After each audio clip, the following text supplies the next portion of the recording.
우리 함께 성경 말씀 보겠습니다. 성경 말씀은 우리가 고린도후서 12장입니다. 오늘은 7절부터 10절까지 4개의 절을 한 절씩 교대로 읽도록 하겠습니다. 제가 먼저 12장 7절을 제가 봉독해 올리겠습니다. 여러 계시를 받은 것이 지극히 크므로 너무 자만하지 않게 하시려고 내 육체에 가시 곧 사탄의 사자를 주셨으니 이는 나를 쳐서 너무 자만하지 않게 하려 하심이라.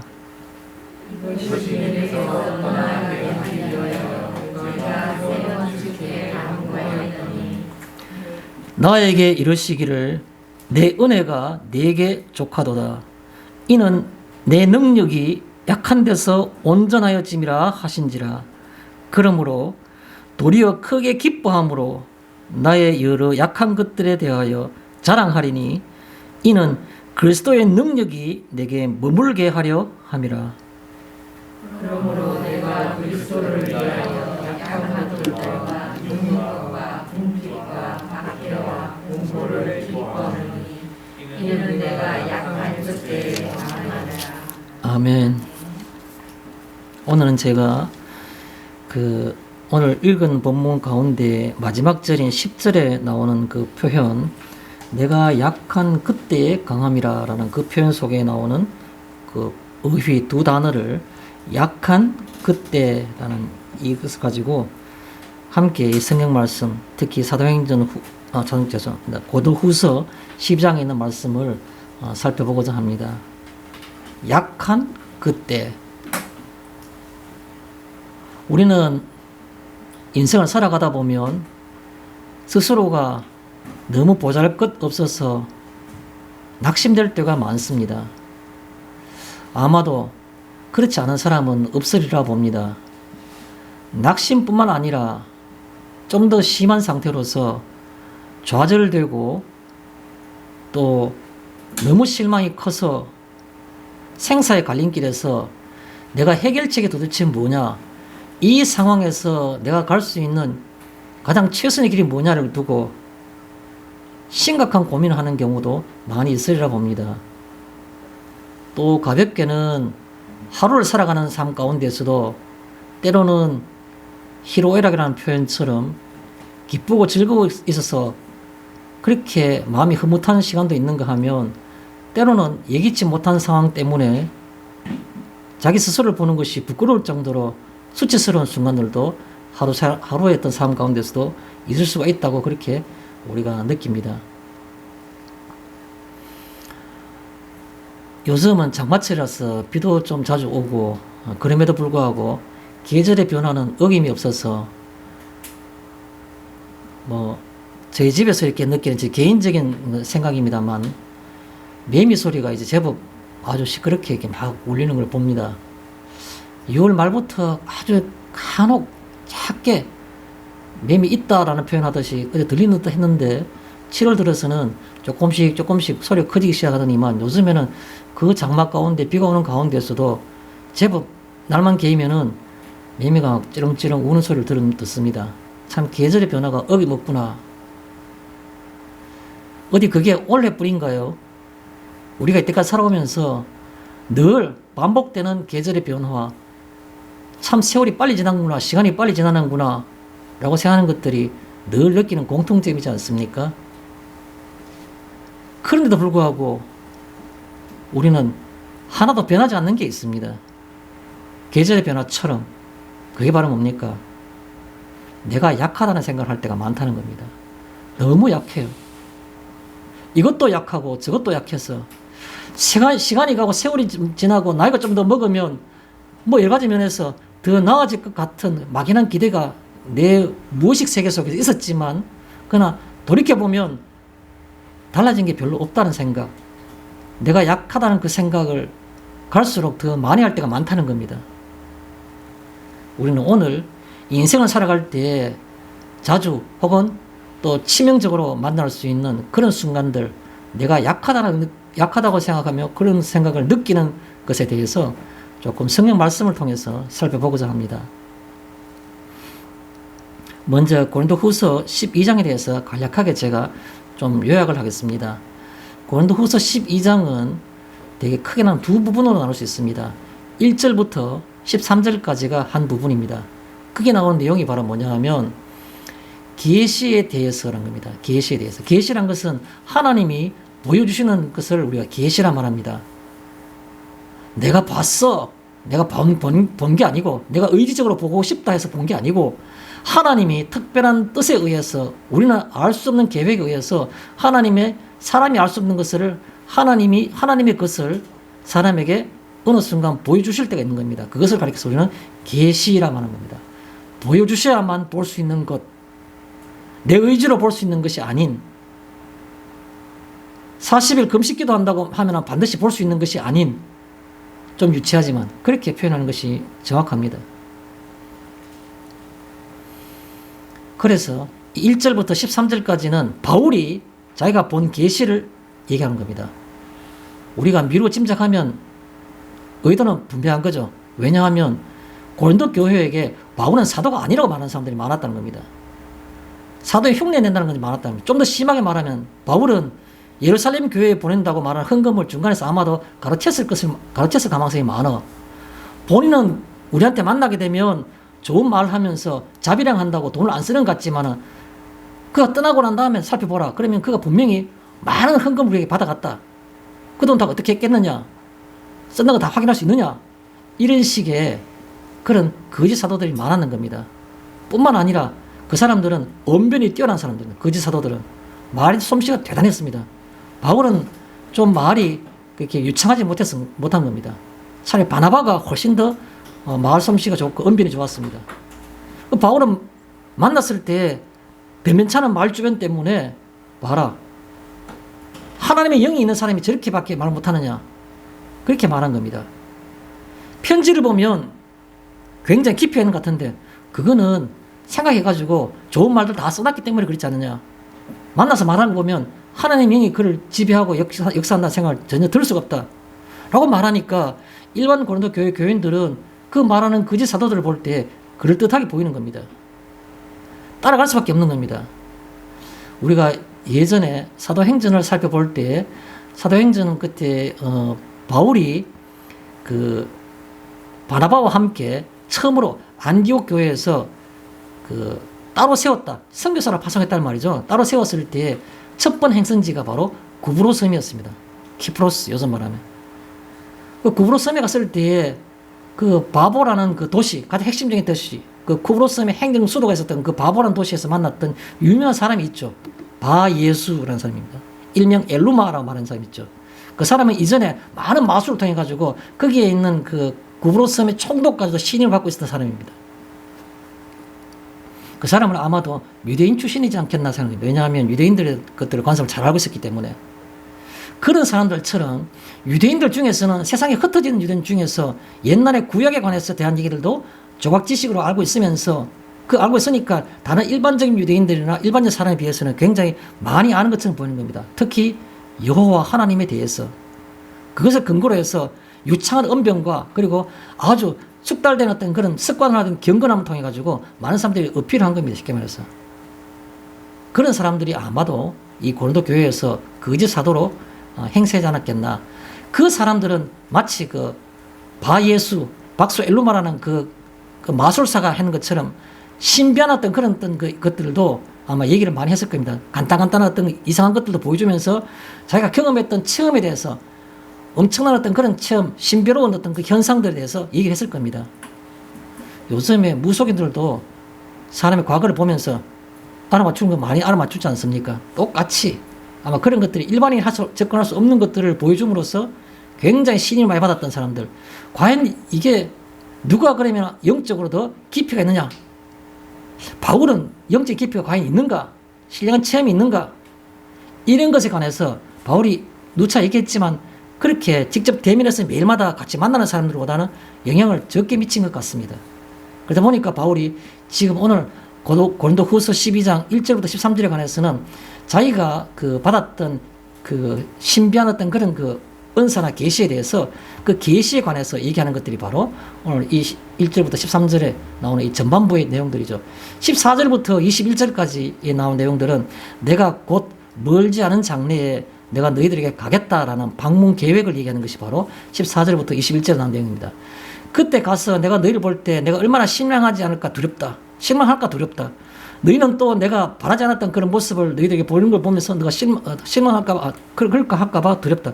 무슨 말입니까? 가서 보면 바울이 그렇게 편지로나 인편을 통해서 디도를 통해서 2번이나 보냈는데 했던 지시한 내용들이 많음에도 불구하고 여전히 음란한 도시의 특징상에서 음란하게 살고 있고 또 거짓 사도들 밑에서 그의 말을 따르고 있고 또 바울을 의심하고 하는 이런 모든들이 내가 갔을 때도 똑같이 그렇게 된다면 내가 얼마나 너희들에게 무슨 어떤 행동을 해야 될 것인가.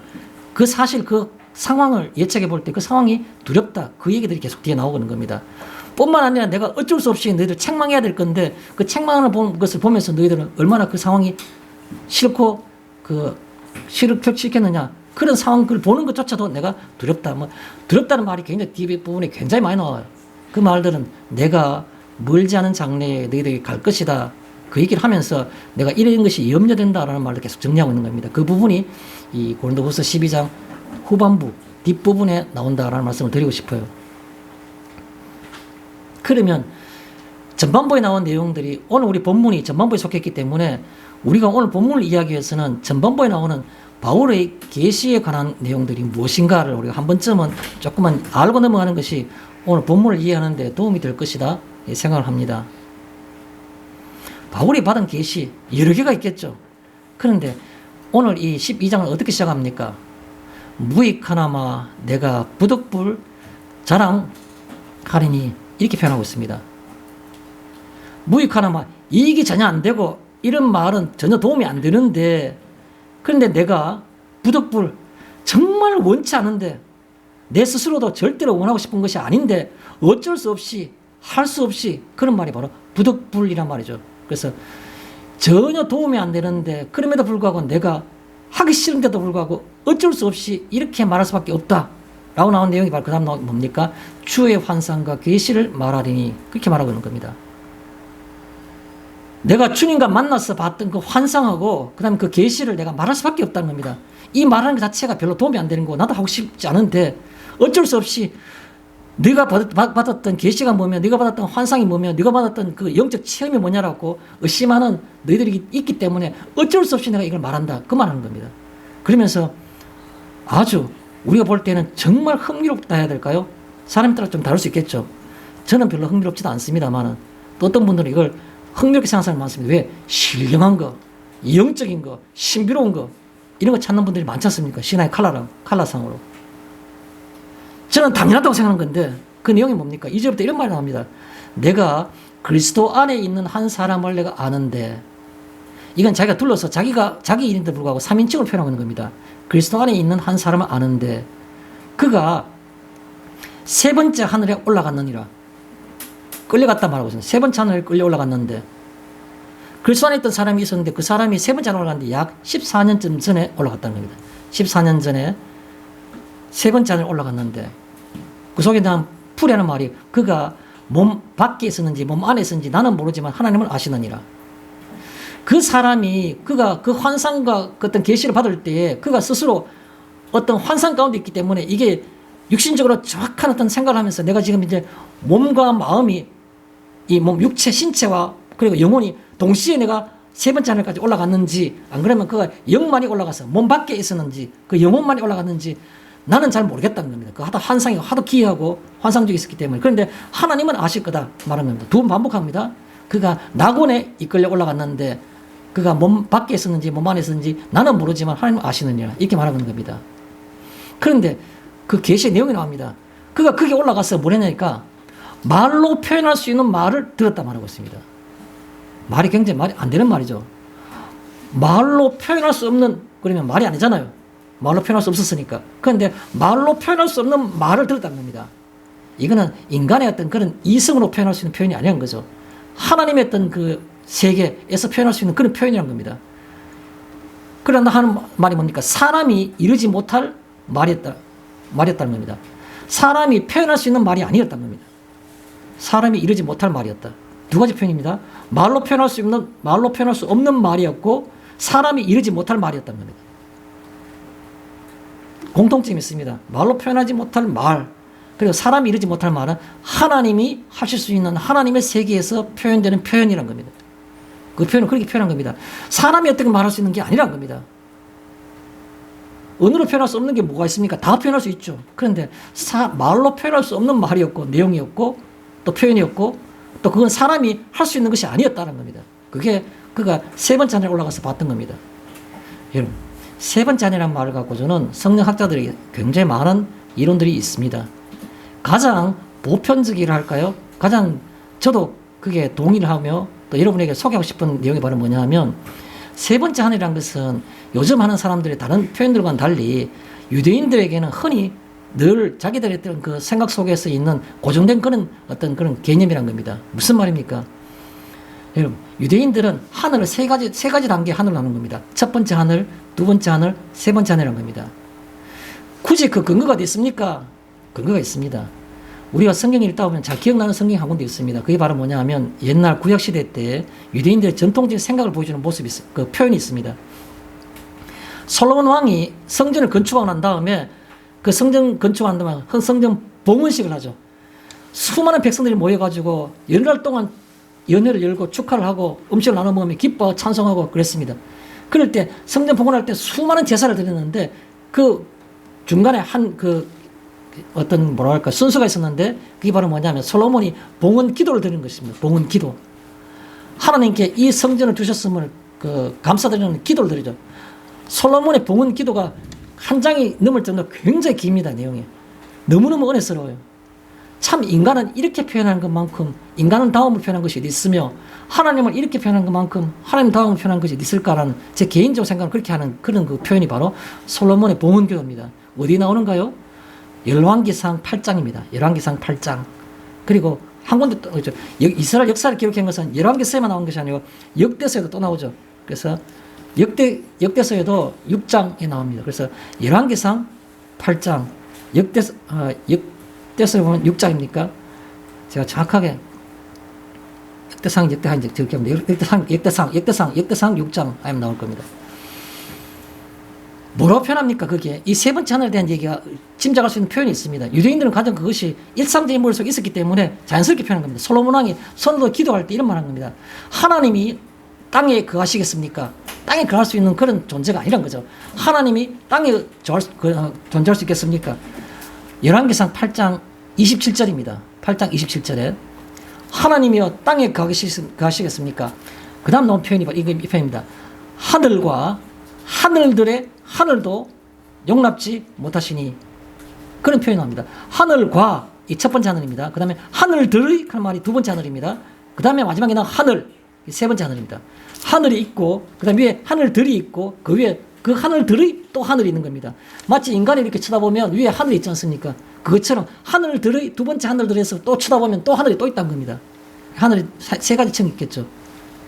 그래서 그 열왕기상 8장 27절에 나오는 그 표현, 그거는 역대서에도 똑같이 나옵니다. 그 표현 그대로 나옵니다. 글자는 안 틀려요. 하늘과 하늘들의 하늘들이라도 하나님을 용납지 못하며 하물며 내가 건축한 이 성전이었어요.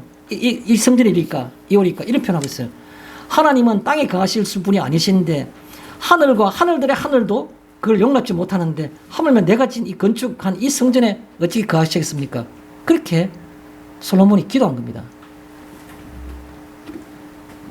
이스라엘 사람들은 상념 속에 이런 생각이 있습니다. 달이 뜨고 해가 뜨고 별이 뜨고 이런 우리가 보는 흑공, 공간 이걸 그냥 첫 번째 하늘이라고 보는 겁니다. 하늘. 인간이 생각하는 그 하늘을 보는 겁니다. 그 다음에 두 번째 하늘이 하늘들이라 말하는 것은 그게 유일하게 복수가 당합니다. 복수가 당한 것은 바로 두 번째 하늘은 이런 공간적으로 보는 시각적인 그런 것이 아니라 영적인 하늘입니다. 영적인 하늘. 그 영적인 하늘은 영계의 영들이 있다고 보는 겁니다. 다양한 영들이 있으니까 그 영들, 다양한 영들이 존재할 수 있겠죠. 천사도 있을 수 있고, 다른 영도 있을 수 있겠죠. 그런 영들을 표현하니까 복수로 영들의 어떤 세계, 영들이 거하는 어떤 그런 공간, 그걸 하늘들이라고 복수로 쓴 겁니다. 그러면 그걸 지으시고, 그걸 다스리시고, 그걸 모든 걸 다 운행하시는 그 영들의 주인 되시는 유일한 딱 한 분, 단수, 그건 바로 그러니까 하나님이 계신 곳. 그리고 우리가 하늘들의 하늘이라고 하는 세 번째 하는 겁니다. 바울이 어디까지 올라갔냐면 바로 하나님이 계신 곳에 갔다는 겁니다. 영들이 있는 하늘들에 가는 것이 아니라 그 두 번째 하늘입니다. 세 번째 하늘이 하나님께만이 유일하게 계시는, 하나님만이 모든 걸 다스리시는 절대 주권을 갖고 계시는 그곳, 하나님만이 유일하게 계시는 곳, 그것을 우리가 하늘들의 하늘이라고 표현한 세 번째 하늘을 표현한 겁니다. 바울은 거기에 올라갔다는 겁니다. 자기가 하나님 만나러 갔다는 말이겠죠. 쉽게 말해서 유대인들이 우리는 볼 때 좀 생소하게 들리고 잘 이해가 안 되는 표현이, 유대인들은 그걸 말하면 쉽게 이해가 되는 겁니다. 솔로몬 왕이 그렇게 기도했고, 그 기도했다는 말은 누구나 그 말을 들으면 다 이해가 되는 그런 부분이기 때문에 그렇게 바울은 내가 세 번째 하늘까지 올라갔다라고 표현하고 있는 겁니다. 무슨 말이 더 필요합니까? 다른 사람들은 계시를 봤다, 들었다, 환상을 봤다 말하지만 바울은 내가 무익하지만 내가 부득불 내가 이걸 말할 수밖에 없는데 주의 환상과 계시를 내가 말하려.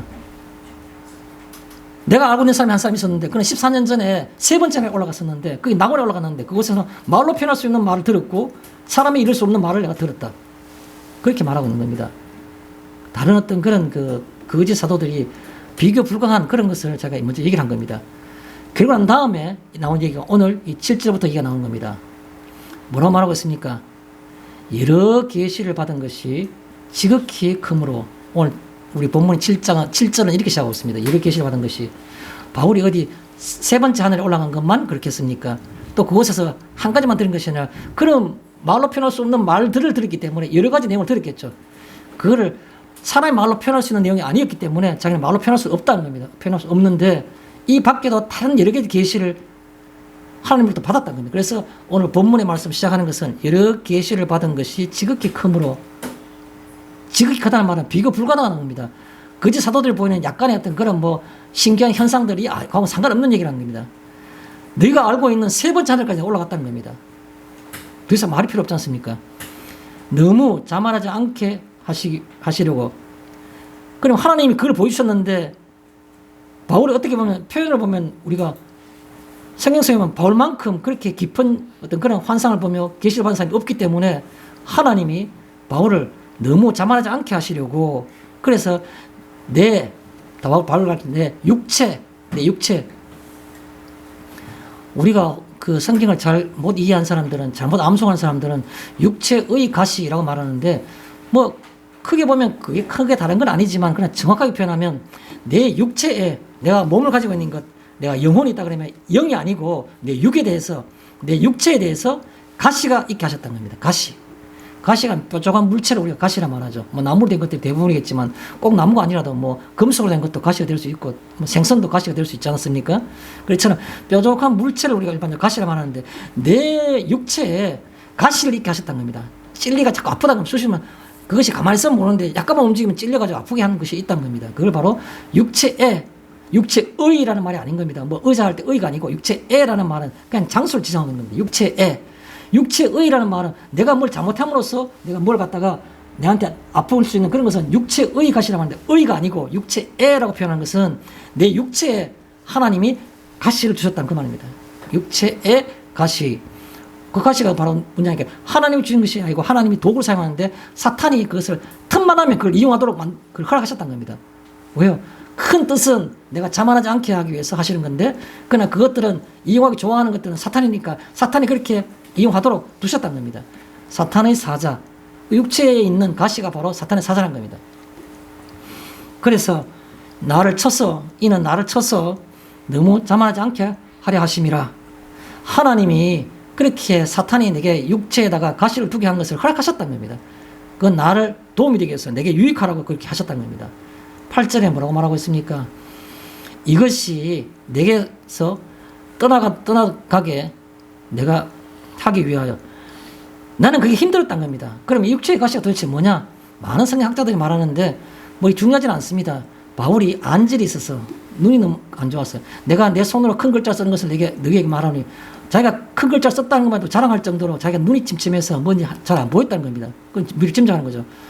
또 확실하게 근거는 없지만 많은 신학자들이 다른 어떤 그런 여러 가지 정황적인 증거, 역사서라든가 뭘 통해가지고 내려오는 구전이라든가 를 통해서 바울이 간질이 있었다 말합니다. 성령의 사로핀 자가 가끔 한 번씩은 길거리 넘어져 구부는 겁니다. 미친 것처럼 구부는 겁니다. 간질이 있다는 거죠. 옛날 유대인의 왕 중에서도 뛰어난 왕 중에서 간질인 사람들 늘 있었습니다. 유대인에서는 그것들이 굉장히 드물지 않게 볼 수 있는 그런 그 현상 중이고 또 병들 중에 하나였죠. 또 어떤 사람들은 그 바울이 보통 사람과 똑같이 어떤 그 육적인 어떤 그런 욕정 이런 것들이 다른 사람들처럼 한 번씩 이렇게 피어났을 거니까 그거를 본인은 굉장히 힘들었을 것 같다. 내한테도 어떻게 이런 생각이 드느냐라고 생각하는 그런 것도 있을 것이라고 생각하는 거죠. 이 외에도 뭐 신체적인 약점 몇 가지를 뭐 얘기하면서 이럴 것이라 말하는데 무엇인지는 알 수 없어요. 그런데 바울이 이것이 내게서 떠나가게 하기 위하여 내가 주께 3번 간구하였더니 간절히 3번 기도했다는 겁니다. 간절히 3번에 걸쳐가지고. 그런데 이 모습은 누구의 모습과 같습니까? 아마도 바울이 그 생각을 했는지 아닌지 잘 모르겠지만 아마 했을 가능성이 많은 것 같아요. 제 생각에도. 예수님이 겟세마네 동산에서 마지막 잡히시던 날 밤에 기도하실 때 3번에 기도하셨죠. 제자들은 계속 잠들었을 때마다 3번 깨우셨지 않습니까? 마지막에 제자들 깨면서 보라 이제는 내가 잡혀갈 때 됐다 말씀하신 것처럼 바울도 아마 그 생각했는지 모릅니다. 간절히 하나님께 내가 3번을 기도하겠다. 기도하는 겁니다. 그런데 나의 9절에 뭐라고 있습니까? 나에게 이르시기를 하나님이 그 대답을 말씀하시는데 뭐라 말합니까? 내 은혜가 하나님이 주시는 은혜 나의 그죠? 나의 은혜 하나님이 주시는 은혜가 너에게 족하도다. 만족할 만하다 라고 말씀하셨다는 겁니다. 만족할 만하다. 이는 왜 그런가 얘기하는 겁니다. 하나님이 아주 인간적인 표현 방법을 말하는 겁니다. 내 능력이 하나님의 능력은 무한하신 것 같은데 그런데 하나님의 능력은 대부분이 이런 모양을 한다. 연약한 것으로부터 온전해짐이라. 하나님도 그 하나님의 능력을 이렇게 사용하실 때에 그냥 사용하신 것이 아니라 연약한 것으로부터 시작해서 온전하게 하는 것을 통해 하나님의 능력을 보통 이렇게 행사하시고 역사하신다는 뜻입니다. 그럼 거꾸로 뒤집어놓고 말씀드리겠습니다. 우리가 연약하다고 생각하지 않으면 하나님의 능력과 하나님의 어떤 그 은총을 내가 느끼기에도 또 그리고 그런 것을 또 내 속에서 이루어지기도 힘들다라고 보면 되는 겁니다. 하나님은 내 능력이 하나님 자신의 능력이 연약한 데서부터 시작해서 약한 데서부터 온전하게 됩니다 라고 말한 겁니다. 그러면서 바울이 자꾸 내가 이거 연약합니다. 내가 약한 부분이 있습니다. 이것만을 내가 해주십시오. 하나님 앞에 내가 주의 일을 해야 되지 않습니까? 이것 때문에 은혜가 안 되고 전도가 안 됩니다.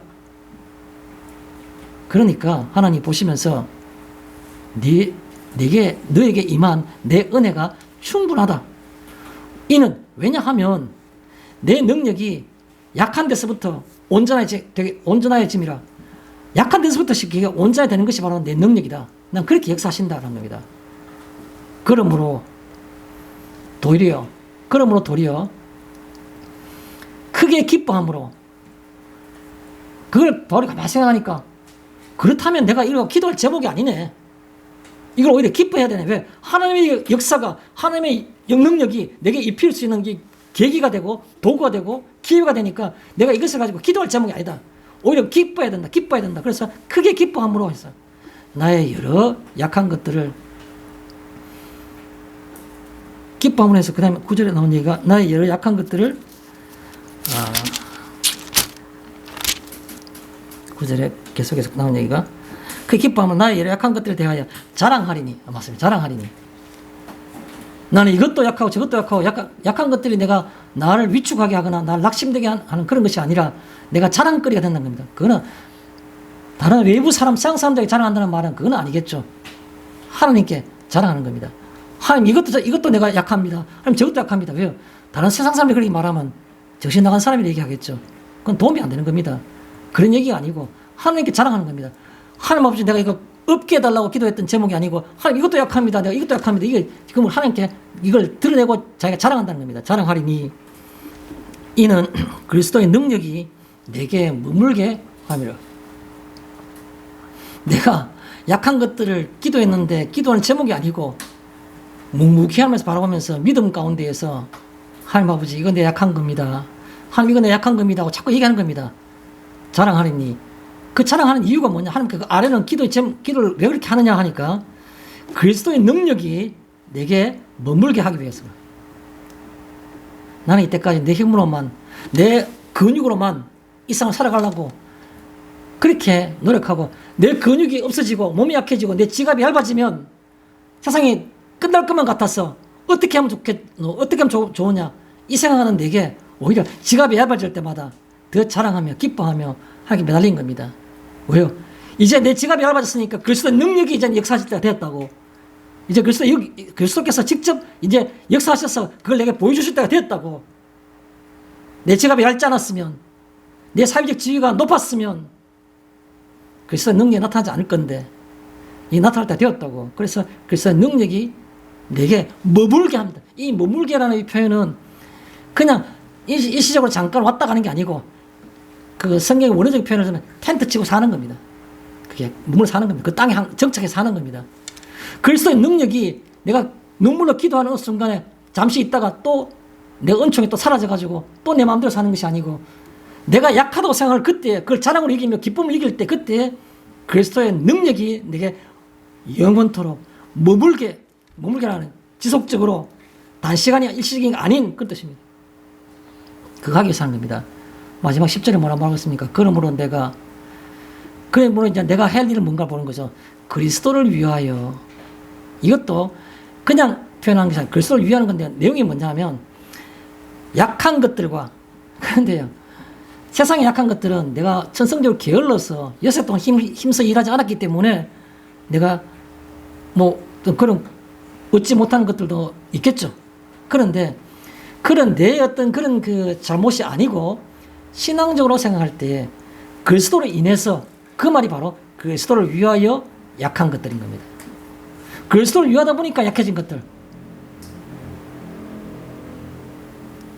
운전하다 보면 자기도 모르게 욕하고 싶을 때 있지 않습니까? 욕해야지 다른 사람한테 무시를 안 당하고 내가 뭔가 다음에 또 다른 피해를 입지 않을 것만 같아서, 또 친구지간에 또 다른 어떤 주변 사람들과 인간관계 속에서 내가 이것을 얘기하지 않으면 다음에 또 당할 것 같아서. 근데 그리스도를 위하여 약한 것들과, 그리스도 때문에 말 안 하면 분명히 손해보는 거 맞아요. 맞는데 그리스도 때문에, 그게 바로 그리스도를 위하여라는 겁니다. 약하게 된 겁니다. 바울은 그렇게 살았다는 겁니다. 그리스도를 위하여 약한 것들과. 그러다 보니까 받는 게 뭡니까? 능력과 궁핍과. 능력이라는 게 뭡니까? 딴 사람한테 욕 얻어먹고 무시당하는 겁니다. 무시당함을 능력이라 말하죠. 저 등신이네, 저 바보네, 똑똑한 줄 알았더니만, 이런 소리 듣는 겁니다. 그걸 능력이라 말하는 겁니다. 그리스도를 위하여. 왜요? 내가 말하고 표현하는 것보다도, 그리스도를 위하지 않은 것보다도, 그리스도를 위하는 게 하나님이 그걸 대신하시기 때문에, 그리스도의 능력이 내 안에 머물기 있기 때문에, 내가 하는 능력보다는 그리스도의 능력이 크기 때문에 내가 그걸 바꾼 겁니다. 내 능력을 할 것이 아니고 그리스도 능력을 하겠다고 생각해서 내가 그리스도를 위해서 약한 것들을 내가 수용하고, 그 약한 것들의 예가 나오는데 네 가지 예가 나오죠. 첫 번째가 능력과 무시당한 겁니다. 두 번째가 궁핍입니다. 그러다 보니까 내가 뭐 경제적으로나 물질적으로 손해볼 수 있겠죠. 궁핍과. 그 다음에 박해란 것은 미움을 당하는 겁니다. 오늘 저녁에 부서 회식 있는데 가자. 또 어떤 정당하지 못한 어떤 그런 이성이 또 유혹한다든가, 뭐 다양한 것도 있을 수 있겠죠. 그럴 때 그걸 갖다가 싱긋이 웃으면서, 어떻게 그렇지 않으면 또 진지하게 거절하게 되면 얼마나 미워할까요, 사람들이. 요셉이 그 시위대장 집에서 왜 그 잘하고 있던 요셉이 왜 감방에 갔습니까? 감옥에 갔습니까? 그 보디발이라는 그 시위대장이 아내가 자꾸 요셉을 유혹하는 겁니다. 요셉이 자꾸 거절하는 겁니다. 죄송합니다. 이 강단에서 그런 말을 하는 것이 부적절하긴 하지만, 남성들은 천성적으로 성의 특징상 여성을 취하고 싶었고 가지고 싶던 생각들이 그게 일반적인 본능일 겁니다, 아마. 그런데 여성이 그걸 허락하지 않으니까 그것이 질서 속에서 이루어지고 있는 것일 뿐인데, 여성이 그것을 먼저 원하다 그러고 유혹한다 그러면 그 안 넘어가는 게 남자답지 못한 겁니다. 찌질이 같은 겁니다. 그렇지 않습니까? 그런데 요셉이 뭐라 말했습니까? 내가 하나님 앞에서 어떻게 득죄하리요? 죄를 짓겠습니까? 라고 말한 겁니다. 남자로서, 남성으로서는 지극히 창피한 거겠지만, 그러나 그가 하나님 의식하기 때문에, 그래서 그가 그렇게 말한 겁니다. 그걸 가르쳐서 박해라 말합니다. 박해. 감옥에 간 겁니다. 마지막에 곤고. 곤고가 뭡니까? 10절에 나오는 곤고. 그런 앞에 나오는 일들을 통해서 능욕과 궁핍과 그리고 박해 이런 걸 통해서 내가 받는 마음의 고통인 겁니다. 마음의 고통을 곤고라 말하는 겁니다. 어디 마음의 고통인 뿐인가요? 몸도 고통스럽겠죠. 힘들고. 요셉이 그 보디발에 있어서 집에 가장 신임받는 집사로 있었으면 얼마나 행복했을까요? 그런데 그가 감옥에 들어가가지고 그가 신뢰했던 보디발로 또 미움을 받고 그것에 갇혀 있으면은 어떻게 마음으로나 육신적으로 고달프지 않겠습니까?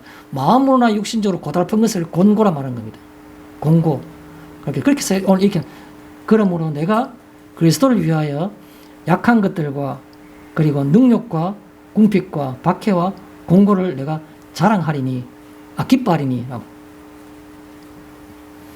기뻐하노니죠. 성경에는 기뻐하노니 이런 것들을 내가 이렇게 살고 있는 것을 기뻐한다는 겁니다.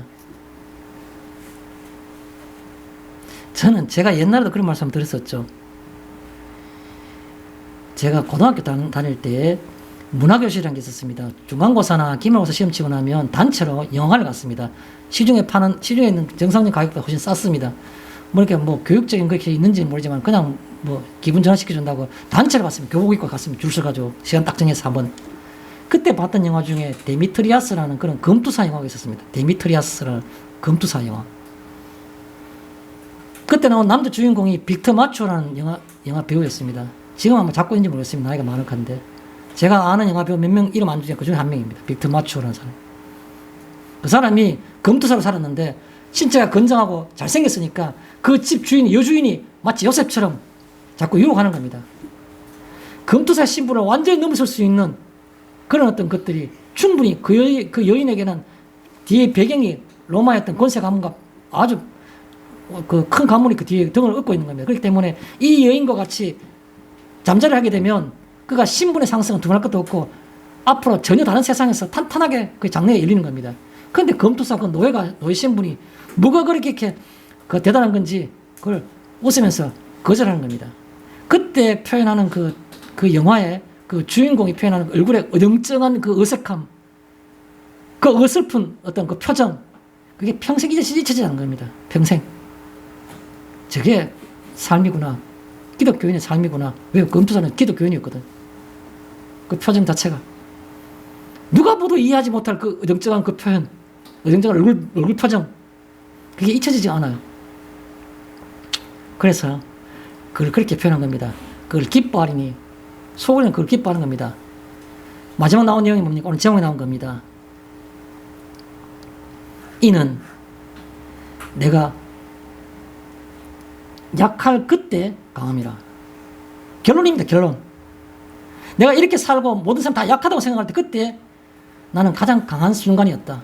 가장 강한 사람이다. 왜요? 하나님이 그의 능력을 내 속에서 역사하시기 때문에 나는 강한 사람이 될 수밖에 없었다. 강하게 살고 있다. 그 뜻입니다. 고린도 교회 교인들아, 내가 볼 때 어설프고 좀 뭔가 찌질하고 시시하게 보이고 속이는 자 같으냐?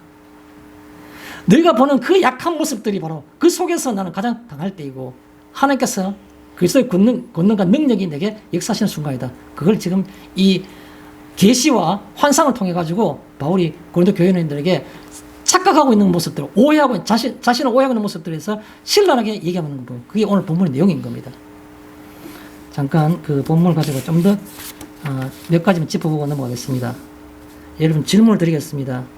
여러분은 살아가시면서 언제 가장 약할 때라고 생각하십니까? 뭐 전체 인생을 통해서 볼 때에도 약한 부분이 있겠죠. 나는 약할 때가 그때 나는 뭐 대학교 다닐 때 나는 좋은 대학을 못 가가지고 딴 사람들을 볼 때 좀 그렇게 떳떳하지 못했던 게 있었는데 그게 가장 인생에 약할 때였다. 아니다. 나는 지금이 제일 약할 때다. 내가 뭔가 이렇게 해야 된다 불구하고 그렇게 하지 못해서 마음은 원인으로 된 내가 생활 자체가 그렇지 못해서 난 정말 내가 어떻게 해야 될지 모르겠다. 지금이 제일 약할 때다. 그렇게 생각할 수도 있는 겁니다. 언제 가장 약할 때이십니까? 한 번쯤은 돌아보시면 좋겠습니다. 내 인생에 살아온 이때까지 시간들 중에서 언제가 가장 내가 약한 그런 모습이었고 가장 약할 때였는가? 그러면 이어서 똑같은 개념의 의미를 질문 하나 드리겠습니다. 내 삶에서 좌절과 그리고 낙심이라는 것이 가지고 있는 의미가 뭡니까? 무엇 때문에 내가 좌절하고 나는 주저앉고 싶어. 다리에 힘이 풀렸어. 그렇게 말하고 또 나는 해결책이 없어. 솟아날 구멍이 없어. 낙심된다. 그럼 좌절과 낙심이 가지고 있는 의미가 뭡니까? 무엇 때문에 좌절하시고 무엇 때문에 낙심하십니까? 그 좌절과 낙심의 의미가 뭡니까? 그걸 묻고 싶은 겁니다. 진짜 그 좌절 맞습니까? 진짜 그 낙심 맞습니까? 그거 묻고 싶은 겁니다. 이해를 돕고 또 여러분들 생각할 거리를 드리기 위해서 제가 예를 들겠습니다. 좌절과 낙심의 의미가 뭡니까? 라고 물었는데 두 가지 서로 상반되는 개념에서 여쭤보고 싶습니다. 첫째가 극단적 생각을 하는 순간이십니까? 이게 묻고 싶어요. 요즘 자살 많이 하지 않습니까? 걸핏하면 자살합니다. 왜요? 이게 내 명예를 회복할 수 있는 유일한 길이다. 또요. 이 방법 아니고서는 내가 사는 것이 너무 힘들다.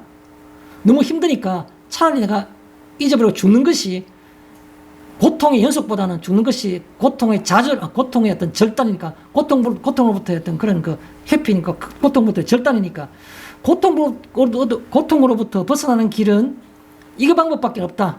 그렇지 않으면 고통 계속 지속될 거니까. 그런 겁니까? 그거는 내가 생각하고 있는 이 낙심이나 혹은 좌절이라는 것이 갖고 있는 의미가 이거는 극단적 선택을 해야 되는 그런 순간이라고 생각하는 그런 근거입니까? 그거 묻고 싶은 겁니다. 아니면 내가 가지고 있는 좌절과 낙심의 어떤 의미가 그리스도의 능력이 나타나는 순간이라고 생각하십니까? 무슨 의미입니까 도대체? 당연히 우리 성도님들은 저와 마찬가지 우리 모든 성도님들은 후자라고 생각하겠죠. 좌절과 낙심 정말 절망이라고 생각하는 그 순간은 바로 그리스도의 능력이 나타나는 순간이다 라는 의미를 가지는 게 성경인 겁니다. 오늘 그 얘기를 하고 싶은 겁니다. 성경에서는. 본론으로 들어가겠습니다. 7절에 보면 가시, 육체의 가시라고 표현하고 있습니다. 육체의 가시가 아니고 내 육체에 내가 살아가는 현실, 실제 생활 그걸 가리켜서 우리가 육체라고 말하는 겁니다. 그 생활과 실제 생활 속에서 가시가 있는 겁니다. 하나님이 사탄에게 허락하셔가지고 그걸 잊게 하신 겁니다. 왜요? 나를 자만하지 않게 위해서. 안 그런 것 같습니까? 나는 자만할 게 하나도 없다고 생각하십니까? 아니죠. 저를 보니까 그렇고 여러분들 볼 때도 마찬가지일 겁니다. 아닐 거라고요? 아니요. 조금만 그냥 두면은 자고 해가지고 하늘을 모를 줄 높아질걸요. 재산 조금 주면 한 100억만 줘보세요. 하늘 볼 때는 그건 뭐 아무것도 아닌 재산인데 100억만 주면요. 하늘 모를 듯이 앉아서 설치고 다닐걸요 아마.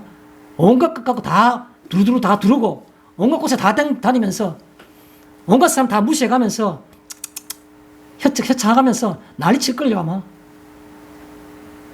그래서 그 가시는 바로 그런 겁니다. 가시 다른 말로 뭐겠습니까? 가시는 자신의 약점입니다. 하나님께서 자만하지 않게 하기 위해서 육체에 약점을 주신 겁니다. 감사하셔야 되는 겁니다. 바울은 그걸 3번에 기도했다 했지만 기도하고 싶은 생각이 있겠죠. 그런데 기도할 대상이 아니란 겁니다. 기도할 제목이 아니란 겁니다. 가시는 바로 육체의 약점인 겁니다. 약점. 우리는 오늘 또 이번 주간 생각날 때마다 하나님께서 내게 주신 이 약점이 뭘까? 두루두루 살펴보시기 바랍니다. 많이 찾으시기 바랍니다. 감사하시고 기뻐하시기 바랍니다. 자랑하시기 바랍니다. 또 이 가시는 사탄의 사자, 사탄이 보내는 어떤 메신저란 말이죠. 사탄이 그걸 이용한 도구란 말입니다. 사탄이 이용한 왜? 하나님께서는 사탄은 끊임없이 성도를 괴롭히는 것이 또 구원받지 못하도록 하는 것이 그의 존재의 목적이고 이유이고 의미이긴 하지만 그러나 그것들도 하늘에 계신 하나님은 유일하게 그것을 통제하시고 주관하시는 겁니다. 그냥 허용하신 겁니다. 그렇게 하라고. 왜요? 성도를 사랑하시기 때문에. 그걸 성도답게 만들기 위해서 그렇게 그걸 이용하시는 겁니다. 또 가시는 뭡니까? 결국 가시 때문에 뭐한 겁니까? 하나님을 바라볼 수밖에 없는 겁니다. 내일 그러니까 오늘은 먹었는데 내일 때거리가 없어요. 사르밧 과부처럼 이제 병에 한 번 먹을 기름과 한 번 먹을 밀가루밖에 없는 겁니다. 그러면 바라보는 건 누구 바라보는 겁니까? 그러면 선지자를 바라볼 수밖에 없는 겁니다. 이거밖에 없다고, 이거밖에 먹고 죽으려고 그런다고. 자신 할 수 있는 능력 아무도 없지 않습니까? 가시는 뭡니까? 하나님을 바라보게 하는 그 뜻입니다. 하나님을 바라보게 하는. 절망적인 순간에는 누구나 간에 하나님을 바라볼 수밖에 없는 겁니다. 왜요? 내 힘으로 다 해봤잖아요. 내 힘으로 다 해봤어요. 이 방법 저 방법 다 해봤는데 불구하고 더 이상 해결책이 안 나오는 겁니다. 내가 지금 한계와 약점 때문에. 그러니까 가시는 바로 하나님을 바라보게 하는 그 뜻인 겁니다. 하나님을 바라보게 하는. 7절에 같이 너무 자만하지 않게 왜 그럴까요? 우리의 본성이 우리의 본성이 그냥 두면 요만한 것 가지고 앉아가지고 이만하게 자랑하고 다니는 겁니다. 창피하지 않습니까? 근데 그게 우리의 모습입니다. 그게 우리 본성입니다.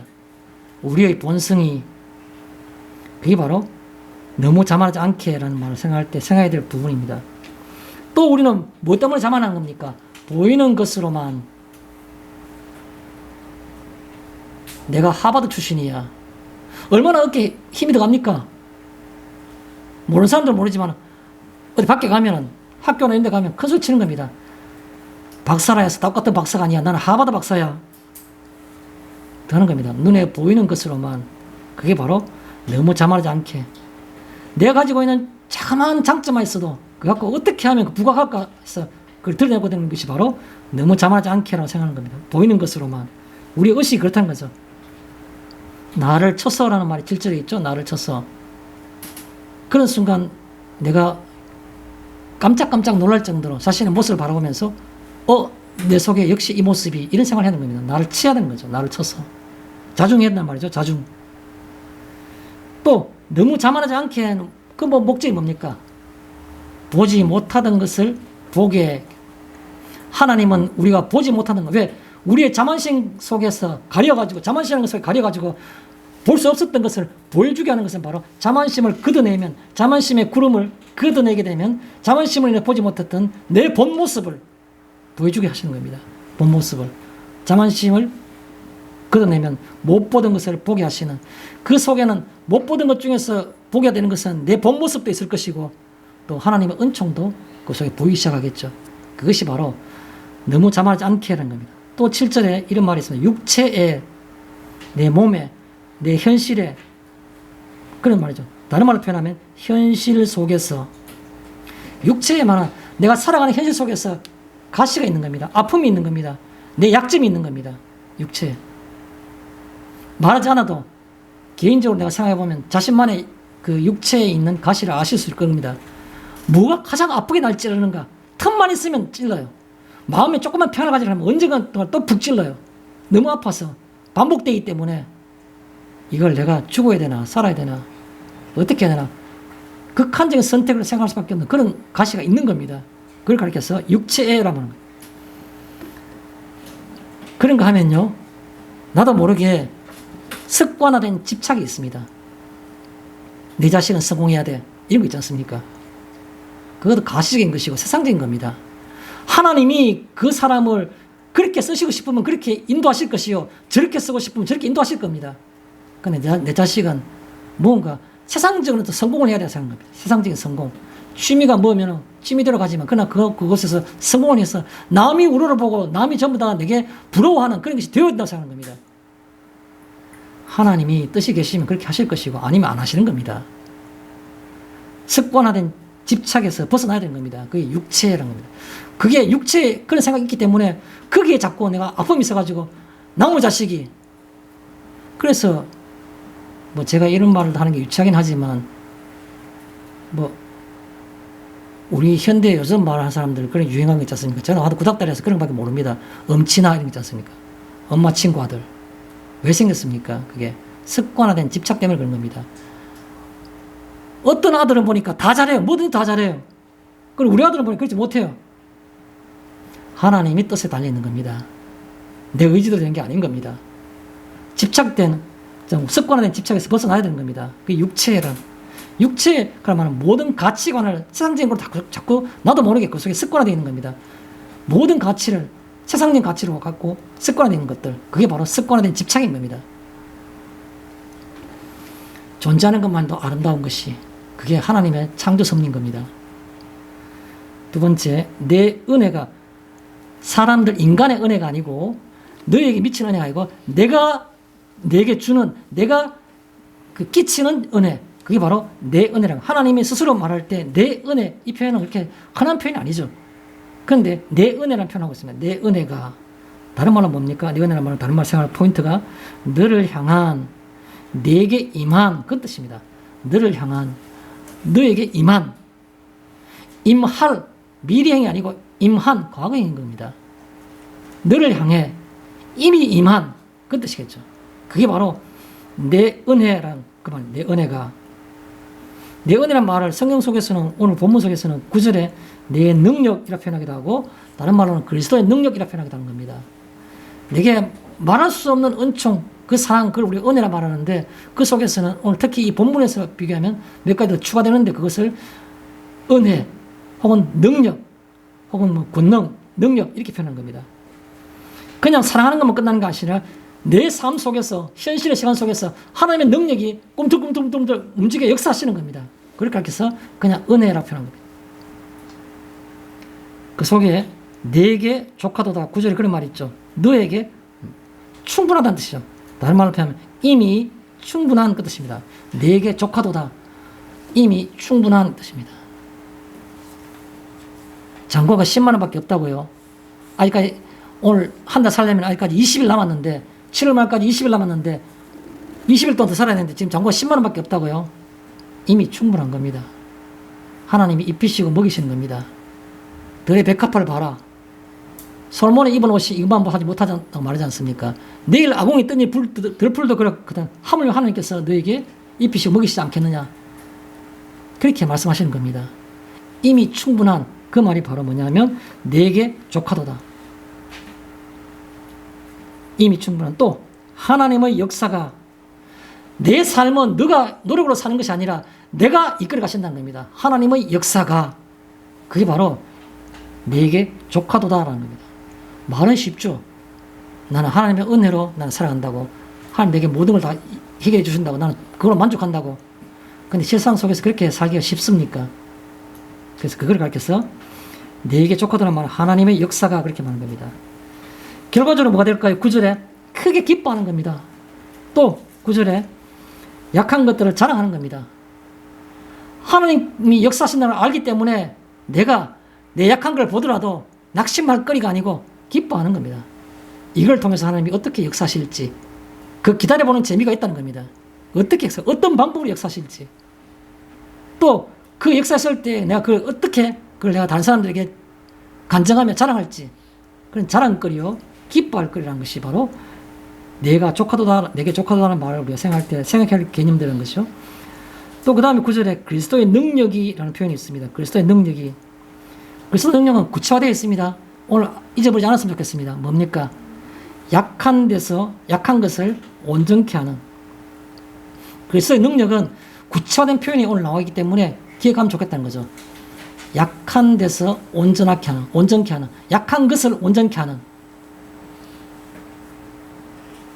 우리가 연약한 약점이 있는데 그게 하나님의 어떤 능력으로, 그리스도의 능력으로 내가 그것이 극복이 되거나 그렇지 않으면 그것이 보완이 되어서 그 약점을 해서 큰 고통받지 않게 된다면 바로 그게 뭡니까? 그게 바로 그리스도의 능력이 내 삶에서 나타나는 겁니다. 그래서 이게 나오는 그리스도의 능력이라는 것은 바로 약한 것을 온전케 하는 힘. 약할 때마다 그리스도의 능력이 나타날 수 있는 계기가 되었다고, 어떻게 결과를 이끌어가는지 그 과정을 한번 구경하고 싶다고, 난 지켜보기만 하겠다고, 그렇게 생각하는 것이 바로 그리스도의 약한 것을 온전케 하려는 뜻이는 거예요. 또 그리스도의 능력이란 말은 기뻐하게 하는 것이다. 우리가 결과적으로 볼 때 그리스도의 능력을 통해서 우리가 기뻐할 수밖에 없는 거죠. 우리가 성경 말씀 가운데 성도들을 향해서 하나님이 내 백성, 하나님의 백성, 하나님의 자녀에게 있으면 이렇게 살면 좋겠다 라고 하나님의 뜻을 전한 게 있습니다. 그게 바로 뭡니까? 데살로니가 나오는 5장에 나오는 말씀 아닙니까? 첫 번째가 뭡니까? 항상 기뻐하라. 쉬지 말고 기도하라. 범사에 감사하라. 이것은 너희를 향한 하나님의 뜻이니라 이렇게 말했지 않습니까? 성도를 향한 하나님의 뜻이라 말하는 겁니다. 왜 그럴까요? 오늘 이기 때문에 그런 겁니다. 가만히 생각해 보십시오. 내가 약한 그때의 강함이고 내가 약한 그때가 그리스도의 권능과 능력이 나타나는 순간이고 나는 그럴 때 그것을 보며 나는 그것을 지켜보는 그것이 바로 내 인생의 어떤 그 흐름이다 라고 생각한다 그러면 내가 기뻐할 수밖에 없고 감사할 수밖에 없고 기도할 수밖에 없지 않습니까? 기도는 뭐 하는 겁니까? 하나님 이거 내 약합니다. 내가 이거 지금 진짜 힘듭니다. 그 약한 거에 대해서 기도하는 거지 않습니까? 그러면 감사할 일이요 기뻐할 일. 그래서 기뻐하고 감사하고 기도하라고. 이게 너희를 향한 하나님의 뜻이라고 그렇게 성경에 분명히 얘기하고 있지 않습니까? 뭐라고 우리가 다른 말로 변명하고 이론을 세울 겁니까? 만약 세 번째 강함이라 10절에 나오는 말씀입니다. 내가 약한 그때의 강함이라 할 때 강함이라는 표현입니다. 강함이라 다른 말로 표현하면 그리스도의 능력으로 강해지는 겁니다. 그리스도의 능력으로. 오늘은 내가 조금 노력을 덜해서 대기 반성이 나고 내가 대학교 다닐 때 공부를 열심히 안 했는데 이제 직장생활 하지만 내가 이때 와서 가로늦게 내 깨달음이 있어가 지금부터 밤잠 안 자고 독서실 가가지고 열심히 공부해서 내 인생을 좀 더 아름답게 꾸미겠다고. 물론 6살 동안 힘써 일하는 관점에서는 그것도 건설지고 긍정적인 부분이 있겠죠. 그러나 모든 것은 뭡니까? 강함이라는 것은 그리스도의 능력으로 강해지는 것이 내가 노력으로 강해지는 것은 그냥 외형적이고 세상적인 강함밖에 없는 겁니다. 세상적인 강함이 아니라 진정한 강함이라는 것은 결국은 그것은 그리스도의 능력 속에서 이루어지는 강함이 바로 진정한 강함이라는 겁니다. 자존심 내세우지 마십시오. 제가 항상 제 생각 전 합니다. 저는 자존심이 강한 편입니다. 말도 빠르지만. 그런데요. 한 번씩 볼 때마다 이거는 강한 게 아니네라는 생각이 드는 겁니다. 자존심 때문에 그건 내세운다고 강해지는 게 아니고 자존심을 숙이면 더 강해지는 겁니다. 그래서 강함이라는 것은 그리스도의 능력으로 강해지는 것이다 라는 것이죠. 또 강함이라는 것은 뭡니까? 약한 그때라고. 약한 그때라는 성에 나오니까 뭐 우리가 금방 이해될 수 있는데 이걸 그냥 살짝 둘러 얘기하겠습니다. 언제 강하냐? 강하다고 생각할 때가 아닌 그 뜻입니다. 약한 그때라는 말은 무슨 말입니까? 강한 때가 아닌 그 뜻입니다. 말장난하는 게 아닙니다. 진짜 강함이라는 말하는 것은 약한 그때라 말하는데 약한 그때라는 말은 뭔가 조금 약간 추상적이고 개념이 확실히 안 잡혀요. 약한 그때라는 말을 다른 말로 약한 그때 다른 말은 강한 때가 아닌 내가 스스로 강하다고 생각할 때 내가 인생에서 가장 꽃피우고 내가 가장 뭐라 할까 자랑스럽고 내가 멋있다고 생각할 때 그때 그게 강할 때지 않습니까? 그때는 진짜 강한 게 아니란 겁니다. 진짜 강한 것, 진정한 강함이란 것은 약한 그때 그리스도의 능력과 그리스도의 사랑과 그 권능을 내가 의지할 때 그걸 믿을 때 그때가 진짜 강한 것이지 내가 외형적으로 보일 때 강한 것은 강한 것이 아니었다는 겁니다. 외형적으로 강한 것은 그건 강한 것이 아니란 거죠. 그래서 이게 진짜 강함이란 것은 약한 그때였다. 그 약한 그때란 말은 다른 말로 쉽게 이해하자면 강한 때가 아닌 너가 인간적으로 강하다고 느끼는 그때가 아니다는 겁니다. 그때가 바로 그게 약한 그때라는 뜻입니다. 약한 것들과 10절에 말하죠. 약한 것들 종류가 나옵니다. 능력, 궁핍, 박해, 공고 등등 설명 다 드렸습니다. 그것들이 내가 약한 것의 모습이라고 생각할 수 있죠. 왜 이런 모습이 내게 있습니까? 한 가지밖에. 그리스도 때문에.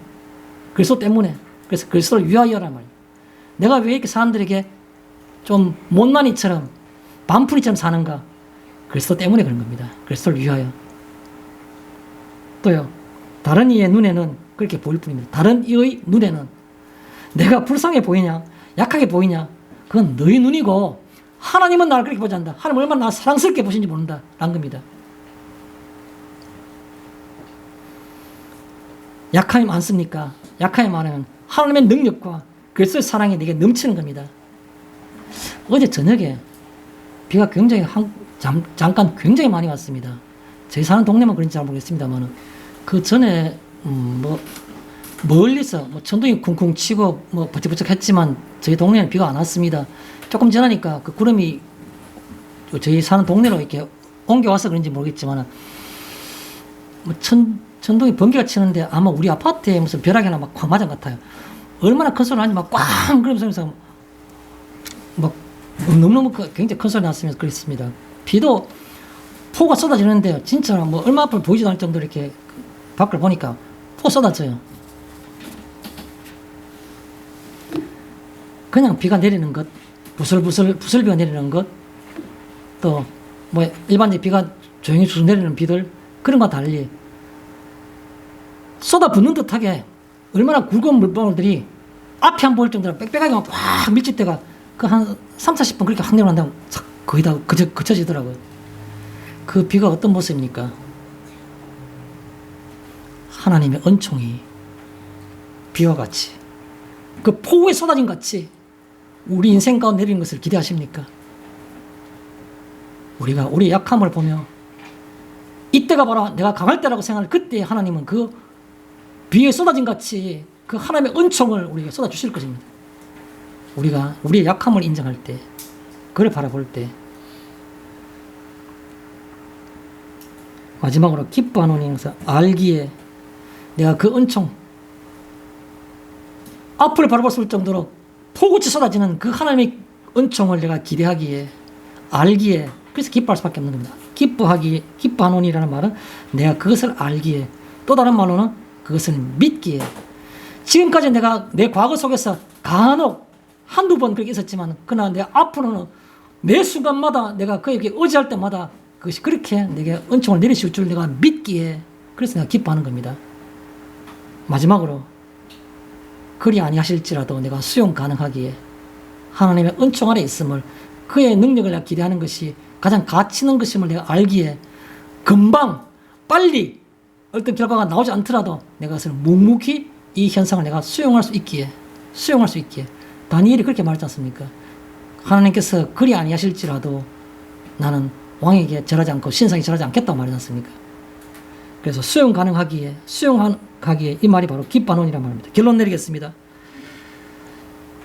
우리가 흔히 교회에서 하나님이 지극한 사랑, 우리에게 미치는 자격 없는 자에게 끼치는 지극한 사랑을 우리가 은혜라 말했습니다. 은혜가 무엇입니까? 그 말로서 결론을 몇 가지 정리하고자 합니다. 은혜는 구도가 아닌 임마누엘인 겁니다. 은혜는 구도가 아닌 임마누엘. 구도란 것은 내가 도를 추구하는 겁니다. 예배 시간 내가 빠지지 않아야지, 내가 헌금 많이 해야지, 교회 봉사 많이 해야지, 내가 주님 말씀처럼 내가 이웃을 사랑해야지, 다 좋은 말들입니다. 그게 은혜의 본질입니까? 은혜 받은 사람이 나타나는 현상 중에 뭐 한두 가지 어떤 아주 작은 예일 뿐이지 은혜의 본질이 아닌 겁니다. 은혜의 본질이 뭡니까? 은혜의 실체, 은혜의 본질이 뭡니까? 임마누엘인 겁니다. 임마누엘이란 말 다 아시지 않습니까? 하나님이 우리와 함께 하시다. 그게 바로 히브리 말로 임마누엘인 겁니다. 하나님이 우리와 함께 하시다. 은혜의 본질은 구도, 내가 하나님의 뜻을 찾아가고 그걸 따라 살려 노력하는 것들, 그것이 본질이 아닌 겁니다. 그건 하나의 어떤 그 예일 뿐이고 따라오는 어떤 그런 것들이 종속일 뿐이고, 핵심적인 것은 바로 하나님이 우리와 함께 하시는 것, 하나님이 우리와 함께 하시는 것, 그게 바로 은혜의 본질입니다. 또요, 결론적 두 번째, 성도는 누굽니까? 성도는 하나님의 능력으로 사는 사람을 성도라 말하는 겁니다. 성도는 하나님의 능력으로 사는 겁니다. 하나님께 내게 주신 내 재능으로 돈 벌어먹고 사는 사람은 아닌 겁니다. 하나님 마침 내게 이런 재능을 주셔가지고 이것을 내가 잘 사용해서 이 땅에서 내가 살아가고 있다고. 아니요. 하나님의 은총으로 사는데 하나님의 능력으로 사는 겁니다. 그 은혜스러운 그 사랑, 은총 가운데 내가 능력으로 사는 겁니다. 그래서 성도는 하나님의 능력으로 사는 사람. 이게 바로 우리가 오늘 생각해야 할 내용입니다. 마지막 세 번째는 나와 내 삶에 충분한 하나님의 은혜. 이걸 생각해야 되는 겁니다. 나와 내 삶에 하나님의 은혜는 충분하다는 겁니다. 더 이상 뭐가 더 플러스 알파 해야 될 필요한 게 없다는 겁니다. 나와 내 삶에 충분한 하나님의 은혜라는 겁니다. 우리가 다음 주 되면 고린도후서 13장 마지막 장을 대하는데 거기에는 거의 인사말밖에 없습니다. 본문을 통해서 어떤 하나님의 뜻이 계실지는 제가 찾아봐야 되겠지만 저도 조금은 뭐 그런 어떤 그런 막연한 어떤 그런 생각이 좀 있습니다. 그럼 우리가 이제 고린도후서를 거의 끝마무리할 수 있는 대단한 막을 내려갈 수 있는 이 시점에서 고린도후서 전체가 흐르고 있는 어떤 흐름을 한 어떤 구절로 표현하면 뭐냐? 고린도후서의 대표적인 것을 다 압축하게 되면 한 구절로 압축이 되는 겁니다. 고린도후서의 가장 대표적인 요절이라고 볼 수 있겠죠. 고린도후서 1장부터 13장까지 있는데 이걸 다 합해서 함축하게 되면 나타나는 게 바로 어디냐면 고린도후서 4장 7절인 겁니다. 고린도후서 4장 7절. 우리가 이 보배를 질그릇에 가졌으니 이는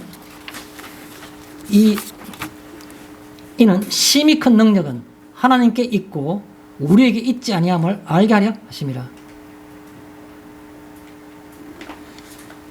우리가 이 보배, 은혜죠. 하나님을 구원하신 은혜, 이 은총, 이 은혜, 이걸 우리가 보배라 말하는 겁니다. 우리가 이 은혜를, 이 보배를 질그릇에 가졌어요. 질그릇이 뭡니까? 우리의 삶입니다. 질그릇은 뭐의 상징입니까? 하잘것없는 물체의 상징인 겁니다. 질그릇은. 뭐 그 속에서 원래부터 우리는 하잘것 없었는데 뭘 그 속에서 내가 약점이니 뭐니 뭐 단점이니 뭐니 내가 사니 죽느니 뭘 고민하십니까? 그 뜻입니다.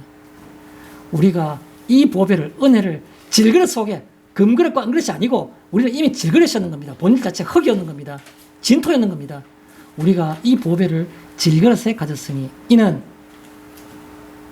심히 큰 능력은 우리가 삶을 살아갈 때 나타나는 큰 일들이 내 앞에 펼쳐지는 신기한 일들이 바울이 말로 표현할 수 없는 표현을 들은 것과 같은 그와 같은 것들이 내 속에서 기적과 같은 일들이 일어나는 것 심히 큰 능력입니다. 심히 큰 능력은 어디에만 있고요? 하나님께 있고 하나님으로부터만 있는 겁니다. 질그릇이 뭔가 무속에서 있다고 생각하지 마십시오. 하나님께 있고 더 확인해 주는 게 있는 우리에게 있지 아니함을 있지 않으다 했는데 질그릇 가지고 자꾸 뭔가 나는 왜 질그릇이냐 왜 이런 색깔이냐 그렇다도 하지 마십시오. 질그릇은 그냥 질그릇인 겁니다.